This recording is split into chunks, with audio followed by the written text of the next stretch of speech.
ಆತ್ಮೀಯ ವಿದ್ಯಾರ್ಥಿಗಳಿಗೆ ನಮ್ಮ ಕನ್ನಡ ಚಾನಲ್ಗೆ ಸ್ವಾಗತ. ದ್ವಿತೀಯ PUCಯ ಪುರಂದರದಾಸರು ರಚನೆ ಮಾಡಿರುವ ಜಾಲಿಯ ಮರದಂತೆ ಪದ್ಯದ ಪ್ರಶ್ನೋತ್ತರವನ್ನು ನೋಡೋಣ. 1 ಅಂಕದ ಪ್ರಶ್ನೆಗಳು, 1 ವಾಕ್ಯದಲ್ಲಿ ಮೊದಲನೇ ಪ್ರಶ್ನೆ, ಜಾಲಿಯ ಮರದಂತಿರುವವರು ಯಾರು? ಜಾಲಿಯ ಮರದಂತಿರುವವರು ದುರ್ಜನರು. 2ನೇ ಪ್ರಶ್ನೆ, ಯಾರಿಗೆ ನೆರಳು ಸಿಗುವುದಿಲ್ಲ? ಬಿಸಿಲಲ್ಲಿ ಬಳಲಿ ಬಂದವರಿಗೆ ನೆರಳು ಸಿಗುವುದಿಲ್ಲ. 3ನೇ ಪ್ರಶ್ನೆ, ಜಾಲಿಯ ರಸಸ್ವಾದ ಹೇಗಿರುತ್ತದೆ?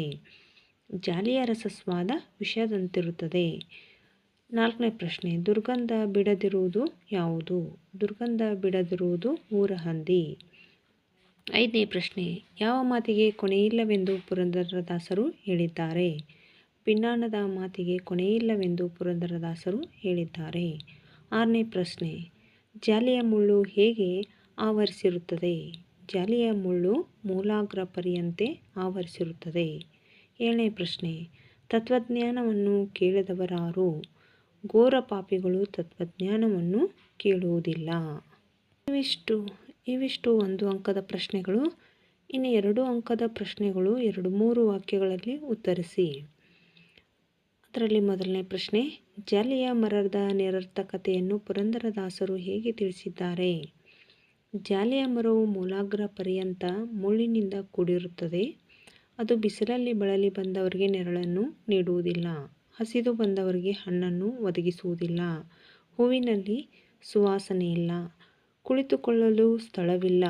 ರಸಸ್ವಾದ ಮಾಡಿದರೆ ವಿಷದಂತಿರುತ್ತದೆ ಎಂದು ಪುರಂದರದಾಸರು ಜಾಲಿಯ ಮರದ ನಿರರ್ಥಕತೆಯನ್ನು ತಿಳಿಸಿದ್ದಾರೆ. ಅದೇ ರೀತಿಯಲ್ಲಿ ದುರ್ಜನರು ಕೂಡ ಜಾಲಿಯ ಮರದಂತೆ ನಿಷ್ಪ್ರಯೋಜನಕರು ಎಂಬುದು ದಾಸರ ನಿಲುವು.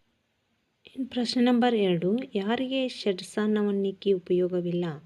ಪುರಂದರದಾಸರು ತಮ್ಮ ಕೀರ್ತನೆಯಲ್ಲಿ ಊರಹಂದಿಗೆ ಷಡ್ಸಾನ್ನವನ್ನಿಕ್ಕಿ ಉಪಯೋಗವಿಲ್ಲವೆಂದಿದ್ದಾರೆ. ಏಕೆಂದರೆ ಊರಹಂದಿಗೆ 6 ರುಚಿ ಅಡಕವಾಗಿರುವ ಷಡ್ಸಾನ್ನವನ್ನು ನೀಡಿದರೂ ಅದು ತನ್ನ ನಾರುವ ದುರ್ಗಂಧವನ್ನು ಎಂದಿಗೂ ಬಿಡುವುದಿಲ್ಲ.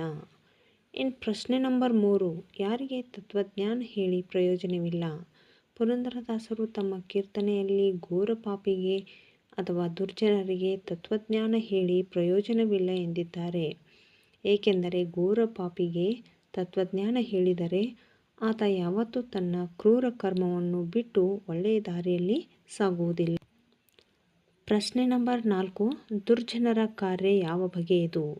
ದುರ್ಜನರು ಸದಾಕಾಲ ವಯ್ಯಾರದ ಮಾತುಗಳನ್ನು ಆಡುತ್ತಿರುತ್ತಾರೆ. ಆದರೆ ಅವರಿಂದ ಸ್ವಲ್ಪ ಮಟ್ಟಿನ ಉಪಕಾರವನ್ನು ನಿರೀಕ್ಷಿಸಲು ಸಾಧ್ಯವಿಲ್ಲ. ದುರ್ಜನರು ಯಾವಾಗಲೂ ಅನ್ನ ತಿನ್ನಲು ಕಚ್ಚಾಡುವ ನಾಯಿಗಳಂತೆ ತಮ್ಮ ಕಾರ್ಯ ಸಾಧಿಸಿಕೊಳ್ಳಲು ಹೋರಾಡುತ್ತಿರುತ್ತಾರೆ. ಇವು 1 ಅಂಕದ ಪ್ರಶ್ನೆಗಳು ಮತ್ತು 2 ಅಂಕದ ಪ್ರಶ್ನೆಗಳಿಗೆ ಉತ್ತರವನ್ನು ನೋಡಿದೆವು. ಮುಂದಿನ ವಿಡಿಯೋದಲ್ಲಿ ಮುಂದಿನ ಪ್ರಶ್ನೆಗಳಿಗೆ ಉತ್ತರಗಳನ್ನು ನೋಡೋಣ.